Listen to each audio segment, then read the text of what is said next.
Hello everyone. On this final few days or a couple of days of Kinship Care Month, I am Kimberly J. Martin. I'm here with the Children's Defense Fund. I am a federal policy associate. My portfolio encompasses everything from child welfare to juvenile justice, and I am here with the GOAT, Aubrey Edwards-Luce, who has transitioned from First Focus and is now at the University of Baltimore Law School. I'm going to give her the floor to introduce herself, and I can't wait to just dive into this conversation. Oh, thanks so much for having me, Kimberly. First off, this is my first time here at CDF. It's been so long. This is what happens when you're in a pandemic and you're working with folks. You never go to their offices. So thanks for having me. Has taken over. It really has, but here we are in the flesh. So so glad to be here. My name is Aubrey Edwards-Luce. I use she, her pronouns. I am the executive director at the University of Baltimore School of Law's Center for Family, Children, and the Courts, which was founded by Sarah and Neil Meyerhoff. So I'm just delighted to be here, and I am glad to be able to celebrate this Kinship Care Month with you. Yeah, we're gonna get into it a little bit. Yeah, y'all. So you might want to make sure there's some Kleenex around. We doubt it. But Aubrey is a kinship care provider, and I am grateful to have been a kinship care receiver, and we thought that that would make for excellent content to share with you guys as we commemorate this month. So we're gonna dive into some questions, and if you have any, feel free to email them to us or something. You can email us, you can reply here, whatever it is. We're trying to uplift, support, and make sure that kinship care households get the support that they need and so rightfully deserve. So with that, we're going to jump right in. Yeah. So Kimberly, tell me a little bit about your experience with kinship care. Where do I start? Yeah, when did it start? Tell us how old you were. So I was 5. I was born in Brooklyn, raised in Queens. My grandmother took us in after my mom passed away. I was 5, I think. I'm sorry, I'm getting a little conjumbled, but I was 5. I had a sister who's 1 year younger, a brother who's 1 year older, and another baby sister who was 3 years younger than me at the time. So a 2-year-old, a 4-year-old, a 5-year-old, a 6-year-old, and a 12-year-old. When my mom passed, she left us in the care of my grandmother, who had no idea that her life was going to drastically shift the way that it did. Yeah. We were thrown or just thrust into the child welfare system once my mom just randomly, I want to say, or abruptly left this world, and it was a time. I think the child welfare system has come a long way. So, the experience. I want to make sure I actually answer the question. It's interesting in hindsight.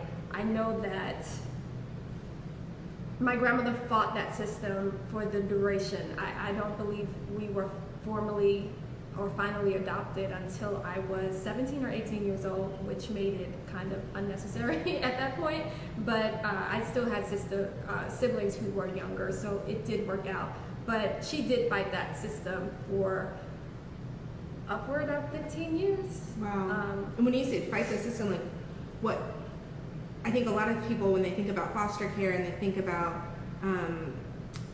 grandmas who've been identified as being able to be a support for their family members, that they would think maybe the grandparents and the agency are kind of aligned and are working together in a partnership, but it sounds like there was more. No, yeah, it was more like a tit for tat. My grandmother was already in her 50s. She had already raised her children.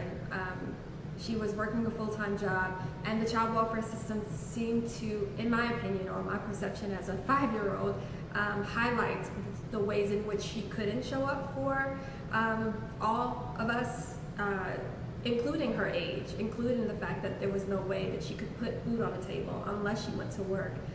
So I just remember them making it increasingly difficult for her to house us, because they made it more about her conditions and circumstances. So they forced her to undergo parenting classes on more than one occasion. I just remember them And you want to use the term tit for tat because every single time she would correct a thing that they would highlight, they would come back and find something else. Whether it was the size of the house or the other people living in the house. The fact that my father lived in the home, but he was, he had a drug issue. He was present, but because he was present, it meant that we were unsafe in the home. So it's like you guys were continually being kind of surveilled and like it felt deliberate. It felt like they kept looking for something. So, and everything that they would highlight, we would resolve. My grandmother was very adamant about addressing everything that they would bring up to her attention and say, you need to fix this if you want to actually finalize this adoption or have them remain with you. So we were in and out always, and I felt like I remember them randomly showing up whenever they wanted to, and that was a problem my grandmother, she feared. I remember just seeing her stressed out day one. I mean, day in and day out, stressed out because she didn't know when they would randomly pop up and the house wouldn't be in a condition or she wouldn't be home. If she was at work, which she normally was, then that meant trouble. If we were home alone, that was a big problem, and a lot of times that served as a setback. We would make a whole lot of progress and then they would randomly show up and all of a sudden we were in an unfit household because they wouldn't tell us ahead of time. I remember my grandmother leaving plenty of times and saying, don't open the door, don't speak to anyone, don't even answer the phone. No one needs to know y'all are in the home. But she needed to go to work. So I just felt like they were exacerbating a lot of the issues. And if we resolved it, they would find something else, which delayed or lengthened that process, I feel, unnecessarily. Yeah. Man, and it feels like I can just hear some people being like, well, why didn't they just give you guys a nanny or like give you a babysitter? Man, and my heart just like breaks for your grandmother, like having lost her child and now being asked to like prove herself worthy of taking care of her grandchildren over and over again while she's grieving. Like that just seems... I watched her lose all her hair. I can say that. It was an awful process to undergo. Oh my goodness. She struggled. But she exhibited a great amount of resilience and grit, and I believe that's where we all got it from. Yeah. She taught y'all how to keep on keeping on. And she did. Yeah. She did. Well, I can share a little bit about my experience too. I mean, so I am a fictive informal kin provider. Did you say fictive? Fictive. Wow. Fictive. Okay. Tell the people what that means. My goddaughter came to live with us when she was just about 15 and a half. We got a phone call from her mom and a CPS worker, and they said if they don't come live with you, she and her sister, then they're gonna have to go into foster care. And so I think my daughter at that point was like all of 9 weeks old. So I'm like, I don't know how. Were those circumstances abrupt? Absolutely. Like nobody saw anything coming. It was completely out of the blue. It was like, I don't know, 8:30 at night. Just no one saw it coming. It was just like, and so we were thinking at that time that it was just going to be like they're going to be here for like maybe a week. They identified a couple things that mom needed to do to get the girls to come back home, and we were like, okay, that shouldn't take too long, especially if the agency's going to help. The agency's going to help, right? Like, the agency's going to help that part. And so, I will say, for like the sake of Maryland, they did something, but it took a long time, and it still just took a long time, because sometimes things just take time. And so, are they still with you? So our goddaughter's little sister, so they were 13 and 15, and our goddaughter's little sister, she is back with her mom. She went back after about 5 months, but our goddaughter, she used her voice, and she told us that she wanted to stay with us for a while longer, and then decided that she wanted to stay with us, and we said, we can stay as long as you want. And her mom at first, obviously, I mean, having been a mom myself, like, she was absolutely resisting that at first. And I just give so much kudos to her for being able to say, this is what my daughter wants. This is what she's saying she needs in order to maintain her health and well-being. And so she allowed for that to happen. And I think it's like one of the most bravest things I could ever do. Oh my gosh, 100%. She made it about her daughter and not about herself. She did. And I also have to give a lot of kudos to my goddaughter for that, because she had spent a lot of time not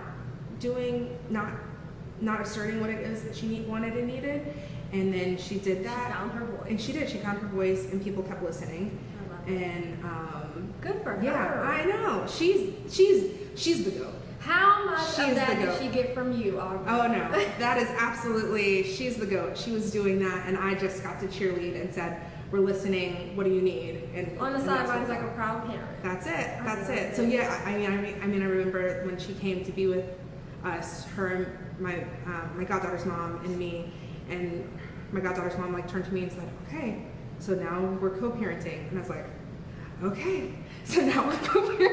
It does take a village. It does, and I think that's the one thing about kinship is that it changes your perception of like what family means and what it does and who it is. Definitely. I love that girl with all the things. I'm gonna not cry. Aww. I'm gonna not cry. You I can love cry. her This is what it's about. with everything. Yes. I'm sure she knows it. She does, and she loves us back. And I say it all the time. She's like, "Ew, you're so gross," because she's a teenager now. She's one She's of in those. college. Yeah, no, yeah. So she's cool, but no, she's still. No, she's the new still word very is nice. lit. She's lit. Yeah. Wow. So no, but she's still very open to it. But at the same time, I think as much as I love her, I had no idea how much it was gonna take to Right. start parenting. Would you mind telling us a little bit about that adjustment period? I know you were accommodating your, I'm assuming, cousin, friend, or your goddaughter specifically, but Yeah. how was that time in adjusting? Yeah, it was a lot. I mean, something very awful had definitely happened, and so there was the trauma that our goddaughter and her sister were experiencing, the loss that they were experiencing of not being with their mom in that moment, and their other sibling as well. And then, like, I think oftentimes we can think like there's just this parent, this kinship provider who's trying to like step into a role, but I was bringing with me like. I was on maternity leave for the first time. I had a 9-week-old baby. Like there was a So lot of many adjustments that were happening, right? And so, it's a blessing, and I'm thankful that I was on maternity leave at that time because people were just already, our community was already ready to like helping us out. They're like, hey, we're blessed with a really strong church community, and they were like, hey, what do you guys need? And they were like, okay, so now we're just gonna pretend like you just had 2 more babies. Basically. And so we'll keep bringing some food, and we'll keep, helping out with some chores and stuff like that. That's awesome. Yeah, it really was. And I just think so often about how many informal kin cares especially don't have that level of support. Yeah, so kinship caregivers don't oftentimes have that level of support from a systems level perspective, whether they're licensed and they're formal kinship caregivers or they're I'm not going to stop you licensed. right there. Can you take a moment to explain the difference between formal and informal kin care providers? Yeah, so informal kin care providers are typically not licensed. They have not gone through a process of having their houses do a home study, going through a certain level of training. They are oftentimes just connected by the parent, sometimes at the prompting and behest of a government agency like the Child Protective Services Agency to come and help take care of children. Sometimes it's just by the parents themselves. They'll realize, hey, I need to go be in the hospital for something for some matter of time. Will you, watch my child or children for a while? Whereas licensed foster care parents, they go through essentially the same kind of process that licensed non-kin go through. And sometimes in different jurisdictions, different states, there will be a number of trainings and things that can happen after the children are already placed there. Sometimes they're just like, let's get into your house, let's make sure everything's safe, and you can do some of the training on the back end. But oftentimes you still have to get it. Parent, training for the child. Right, yeah, training for the foster parent, yeah, the kinship provider, yeah. Parenting classes. parenting classes, because grandma needs more parenting classes, not so much. And this is one of the things, like, we had the opportunity, and for folks to know, I used to be a guardian ad litem attorney, so I used to represent kids in foster care, so I was aware of there being a process for which I could have gotten licensed, and with being licensed, there is oftentimes a stipend that comes along with that. So like you get some amount of money from the state agency to help meet some of the children's needs, but you also have to be available at any point in time for these random pop-up visits, and you have to do all of this training for different things. And again, I had a 9-week-old baby, and all of this was happening, so we made a very intentional choice not to become licensed and not to pursue or even ask to pursue that route, even though it probably could have gotten us some more financial support for the family. It would have been more kind of inspection and attention. It would have complicated things. Right. It wouldn't have actually been in the best interest of the child. I didn't think so, especially because when that happens, if the agency decides they don't like our home for something, or we didn't fix something like they said, or within the right time zone, they can move the kids. The issues can be endless. Yeah. So we avoided that process. I commend you for that. That's incredible. You have such an incredible story. Well, we were well supported. There's no way we could have done it without our community support. And as you can imagine, everyone does not have the same levels, the same amounts of support. A lot of kinship providers are lonesome doves almost. Yeah. A lot of them, like Aubrey, found herself in an abrupt situation that just kind of rushed into her life overnight. She had to respond in the moment. It was pretty quickly. We need a yes or no on this phone call, or they're going to foster care. And imagine if Aubrey and her family wasn't in a space, or to take in her godchildren at that time. You can imagine that could have been. We can go down that.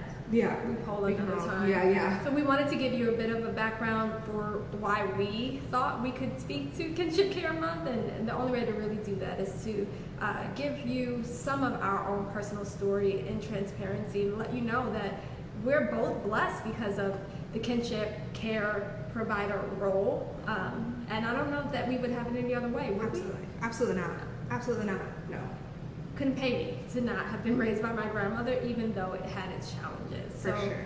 We're uplifting kinship care, and now we have some other formal questions that we would love to address, and hopefully get you some knowledge that or encourage you to support kinship care. Yeah. Kimberly, what would be something that you would want to change, and what would you want folks to be able to walk away with this conversation with? Enlightenment, I would say, insight. I would love that if you were listening to this, that a fire would start in your soul, and you feel like, I just need to prepare to uplift and support whomever it is, because the numbers are egregious at this point. Close to 3 million children are in kinship care households, so it's very likely that you know someone, that you're around someone, that a child in your school or in your district, in your community, is dealing with this system. So tell us, what would you want folks to walk away from our conversation and our interview here today with, about how they can engage with kinship care? What would you want folks to know?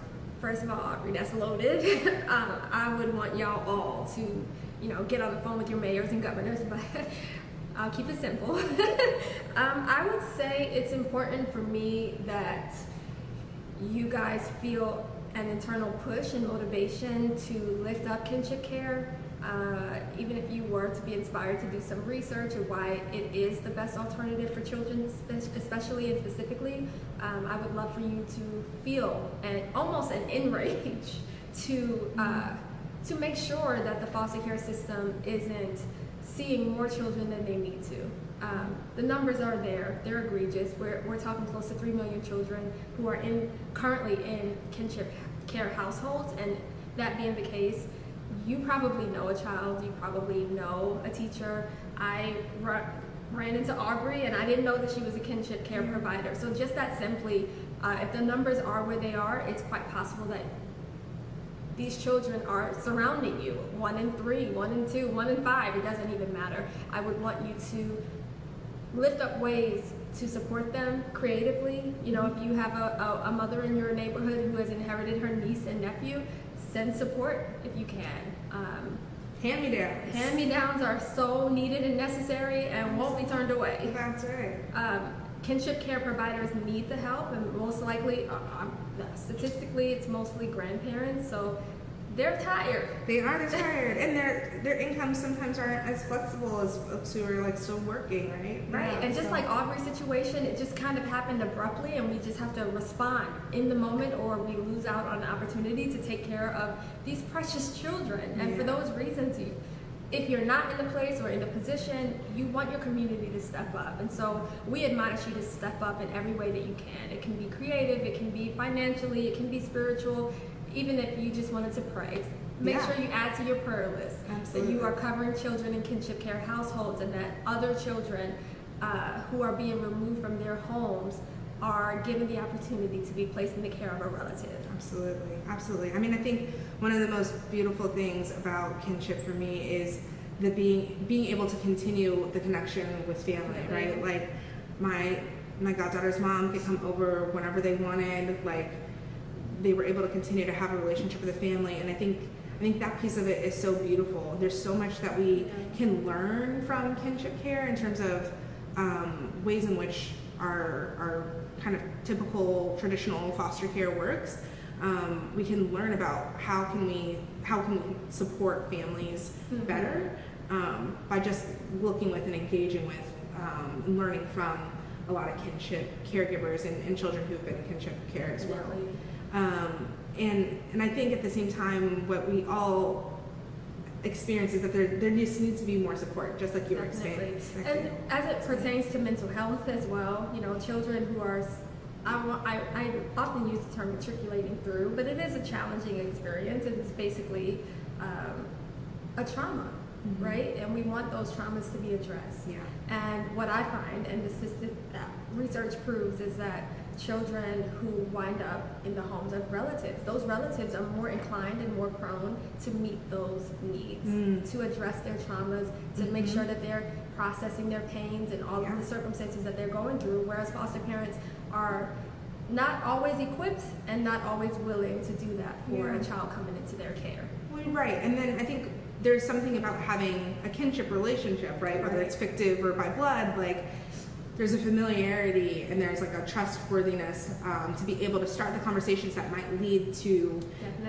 therapy, or might lead to journaling, or might lead to yoga or something that was healing for the child. And it's really, really important. And I think that's another thing I guess we can also say too about kinship care. Even if you're not the auntie that's gonna be taking the children into your home, you can be like my sister. She lives with us right now, and she's there helping, getting kids to school, right? Like, so there's just multiple ways that even if you're not the kin who's the children are placed with, you can still support too. So that's the bottom line, is if there's a way that you can support and uplift, we encourage you to do that. If you know of a child in kinship care household, or even in a foster care situation, we want your heart to burn with desire to meet a need for that child specifically.